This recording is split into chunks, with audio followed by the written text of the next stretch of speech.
प्रिय छात्रों, नमस्कार। इंडिया ऑनलाइन क्लास में एक बार फिर से आपका स्वागत है। आज हम कक्षा 10वीं गणित प्रश्नावली 5.3 का प्रश्न क्रमांक तीसरे का चौथा सवाल हल करेंगे, जिसमें हमें A3 बराबर 15 और S10 बराबर 125 दिया है। इसमें हमें D और A10 जो है ज्ञात करना है। तो सवाल को शुरू करते हैं हम। तो सबसे पहले हम यहाँ पर लिखते हैं, जो हमें दिया गया है वह हम लिख लेते हैं यहाँ पर। तो लिखते हम दिया है। तो हमें यहाँ पर A3 जो दिया है बराबर 15 दिया गया है। तो हम A3 को किस प्रकार से लिख सकते हैं, यानी कि हम A3 को ज्ञात करने का फॉर्मूला लिखते हैं यहाँ पर। तो इसको ज्ञात करने का फॉर्मूला हमारा होता है A+2D बराबर 15। यह जो है A+2D यानी 2D, यह हमारा A3 को ज्ञात करने का फॉर्मूला होता है। बराबर A3 हमारा 15 है, तो हम इसको बराबर में 15 लिख देते हैं। फिर हम इसको समीकरण 1 नाम दे देते हैं। उसके बाद हम S10 जो दिया गया है इसको लिखते हैं हम लिखते हैं यहाँ पर S10 बराबर 125 दिया गया है हमें। तो यहाँ पर जो है हमारा एन को ज्ञात करने का सूत्र जो होता है, यहाँ पर रफ में बताता हूँ आपको। n/2 ब्रैकेट के अंदर 2 गुणित a प्लस n-1 फिर गुणे में d होता है हमारा। यह हमारा एन का सूत्र होता है। तो हम S10 को ज्ञात करने का सूत्र यानी फॉर्मूला जो यहाँ पर लिखते हैं, तो हम उसके लिए ये वाला पीछे वाला इसका फॉर्मूला लिख लेते हैं। तो यहाँ पर हम लिख लेते हैं n/2। हमें यह दिया गया सूत्र के अंदर n/2। तो यहाँ पर हमारा n जो है क्या है, ये वाला यहाँ पर 10 दिया गया है। तो हम लिखते हैं यहाँ पर बराबर 10/2। हमारा फॉर्मूले के अंदर बताया गया है n/2 यानी 10/2। फिर ब्रैकेट के अंदर फिर यहाँ पर 2a हमें दिया गया है। तो यहाँ पर 2 गुणित, यहाँ पर हमें a दिया नहीं गया, इसलिए हम 2 के गुणे में a ही लिखते हैं। फिर प्लस का निशान है, तो हम लगाते हैं प्लस का निशान। प्लस n-1, तो हमारा n है 10 -1।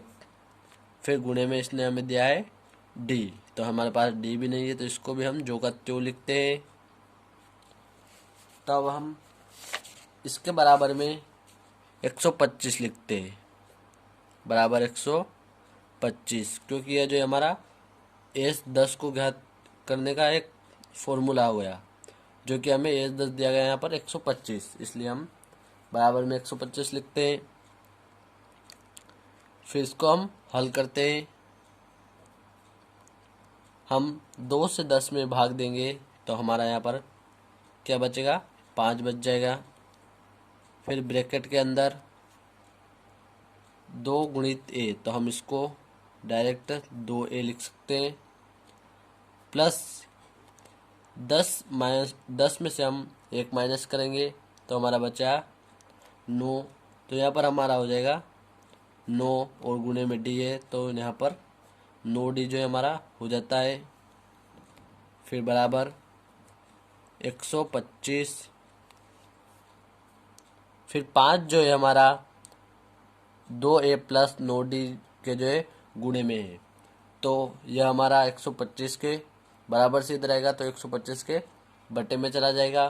तो हम लिखते हैं यहाँ पर, इसको ब्रैकेट से बाहर लिखेंगे, लिख देते हैं 2a प्लस 9d बराबर 125/5 हो जाता है हमारा। फिर हम 5 से 125 को 125 में 5 से हम भाग दे देते हैं। तो भाग देने पर हमारा 5 दूना होता है 10 और 5 बचे हमारे 2, तो 5 का 25 हो जाता है हमारा। तो हम यहाँ पर लिखते हैं 2a प्लस 9d बराबर 25। अब हम इसको जो है इससे आगे हल नहीं कर सकते, तो अब हम इसको जो है समीकरण 2 नाम दे देते हैं। यहाँ पर हमें समीकरण 1 प्राप्त हुआ है और समीकरण 2 प्राप्त हुआ है। अब हम समीकरण 1 और 2 के माध्यम से इस सवाल को आगे हल करेंगे। तो यहाँ पर हम लिखते हैं समीकरण 1 व 2 से। तो हमारा समीकरण 1 है हमारा यहाँ पर a प्लस 2d बराबर 15। यह जो है हमारा समीकरण 1 है। फिर इसने कहा है समीकरण 1 व इसके बाद 2 से, तो हम यहाँ पर समीकरण 2 लिखते हैं 2a प्लस 9d बराबर 25। यह हमारा समीकरण 2 है। अब यहाँ पर जो है हमारा समीकरण 1 व 2 दोनों में a जो है a के गुणांक समान नहीं है, तो इनको समान करने के लिए हम समीकरण 1 में जो है 2 का गुणा करेंगे पूरे समीकरण में, और यहाँ पर 1 के गुणांक में जो है कुछ नहीं है, मतलब 1 है, तो हम समीकरण 2 में यहाँ पर 1 का गुणा करेंगे। तो यहाँ पर हम लिखते समीकरण 1 में 2 व समीकरण 2 में 1 का गुणा करने पर, तो हम यहाँ पर लिखते हैं 2, फिर समीकरण ए लिखते हैं 2 गुणित a प्लस 2d बराबर 15। इस प्रकार हमने इसलिए लिखा क्योंकि पूरे समीकरण में जो हम 2 का गुणा करेंगे, उसके बाद 1 का गुणा करेंगे हम समीकरण 2 में 2a प्लस 9d बराबर 25। फिर अब हम यहाँ पर लिखते हैं गुणा करते हैं समीकरण 1 में 2 का, तो हम 2 में a में 2 का गुणा करेंगे हम, तो यहाँ पर हमारा प्राप्त होगा 2a प्लस, यहाँ पर 2 का गुणा हम 2 में करते हैं तो हमारा हो जाएगा 4d बराबर 2 का गुणा हम 15 में करेंगे तो हमारा हो जाएगा यहाँ पर 30। अब हम इसको जो है समीकरण 3 नाम दे देते हैं। अब हमें यह वाला समीकरण तीसरा समीकरण प्राप्त हुआ है, और अब हम 1 का गुणा समीकरण 2 में करते हैं, तो 1 का गुणा करने पर हमें 2a ही प्राप्त होगा यहाँ पर। फिर 1 का गुणा 9d में करेंगे तो फिर हमें 9d ही प्राप्त होगा। फिर 25 भी ऐसा कैसे हमें प्राप्त होगा, और अब हम इसको समीकरण 4 नाम दे देते हैं। तो इस प्रकार हमें समीकरण 3 व 4 प्राप्त हुए। अब हम समीकरण 3 व 4 से सवाल को आगे हल करेंगे। तो यहाँ पर हम लिखते हैं समीकरण 3, यहाँ पर हमारा समीकरण 3 लिखेंगे हम व 4 से।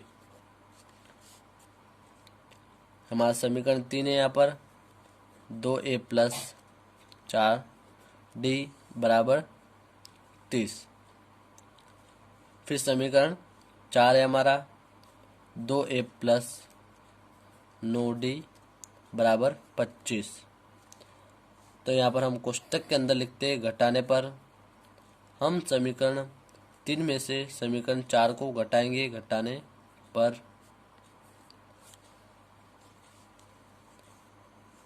तो यहाँ पर इसके लिए हम समीकरण 2 के चिन्ह बदल देते हैं। तो यहाँ पर 2a प्लस का है तो यह हम माइनस में बदल देते हैं हम। 9d भी प्लस का है तो इसको भी हम माइनस में चेंज कर देते हैं। 25 भी प्लस का है तो इसको भी हम माइनस में चेंज कर देते हैं। हम समीकरण 1 के चिन्ह नहीं बदलते हैं। अब हम इसको घटाते हैं तो प्लस का 2a और माइनस का 2a क्या हो जाएगा, आपस में कट हो जाते हैं। यहाँ पर प्लस का 4d और माइनस का 9d, तो 4 में से हमारा 9 नहीं जाता है, इसलिए हम 9 में से 4 को घटाएंगे तो यहाँ पर हमारा बचा 5, लेकिन माइनस का 5 बचा है क्योंकि बड़ी संख्या जो है हमारी माइनस की है, इसलिए यहाँ पर बचा हमारा 5d। फिर बराबर, उसके बाद यहाँ पर 30 में से 25 को हम माइनस करेंगे तो यहाँ पर हमारा बचा 5 प्लस का बचा है क्योंकि बड़ी संख्या प्लस की है, और माइनस का 25 जो कि छोटा है हमारा 30 से। तो अब हम इसको आगे हल करते हैं। यहाँ पर हमें प्राप्त हुआ -5d बराबर 5, तो हम यहाँ पर इसको लिख लेते हैं -5d बराबर 5। अब माइनस का 5 जो है हमारा d के गुणे में, तो इसको हम बराबर से इधर लाएंगे तो यह हमारा 5 के बटे में चला जाएगा, तो d बराबर 5 बटा -5। तो हम 5 से 5 को काट देते हैं तो हमें प्राप्त होगा 1, d बराबर हमें प्राप्त होगा 1, और माइनस का 1 प्राप्त होगा क्योंकि यहाँ पर जो है 5 हमारा माइनस का था, इसलिए तो हमें यहाँ पर d प्राप्त हो गया है। तो हम a को ज्ञात करने के लिए समीकरण 1 में d का मान रखेंगे। समीकरण 1 में d का मान रखने पर समीकरण 1 जो है हमारा था a प्लस 2d बराबर 15। यहाँ पर हम d का मान रखें समीकरण 1 में a प्लस 2 और d का मान हमारा यहाँ पर है -1 गुणे में -1 बराबर 15, फिर बराबर a प्लस, यहाँ पर 2 का गुणा हम -1 में करेंगे तो हमें प्राप्त होगा -2, तो -2 बराबर 15। अब हम -2 को बराबर से इधर भेजेंगे तो ये हमारा हो जाएगा प्लस का, तो a बराबर 15 प्लस 2, इस प्रकार से हमारा a हमें प्राप्त होगा 15 और 2 हमारा होते हैं 17, तो a हमारा प्राप्त होगा हमें 17। तो d यहाँ पर हमें प्राप्त हुआ -1 और a प्राप्त हुआ 17। अब हम a10 जो है ज्ञात करेंगे इन दोनों की मदद से। तो हम यहाँ पर इसके लिए एक सूत्र का प्रयोग करेंगे जो an का सूत्र होता है हमारा an बराबर a प्लस an माइनस 1 और गुणे में होता है हमारा d। तो यहाँ पर a और n हमें दिया गया है 10, a10 हमें ज्ञात करना है यानी a10 बराबर a हमें प्राप्त हुआ है अभी 17 प्लस n हमारा 10 माइनस 1 और d है हमारा -1 बराबर a10 बराबर 17 प्लस 10 में से 1 हम माइनस करेंगे तो बच्चा हमारा 9, और फिर हम 9 में -1 का गुणा करते हैं तो हमारा हो जाएगा -9। उसके बाद a10 बराबर, यहाँ पर माइनस और प्लस हमारा हो जाता है माइनस हो जाता है, तो हम 17 में से 9, यहाँ पर हम एक और स्टेप लिख देते हैं, इसके बाद 17 माइनस 9, इस प्रकार से, ताकि आपको समझने में आसानी हो। बराबर a10 बराबर, अब हम 17 में से 9 को घटाएंगे तो 17 में से 9 हम माइनस करेंगे तो बच्चा हमारा 8। तो हमारा A10 हमें प्राप्त हो जाता है 8। तो आशा करता हूँ दोस्तों आपको सवाल समझ में आ ही गया होगा। धन्यवाद।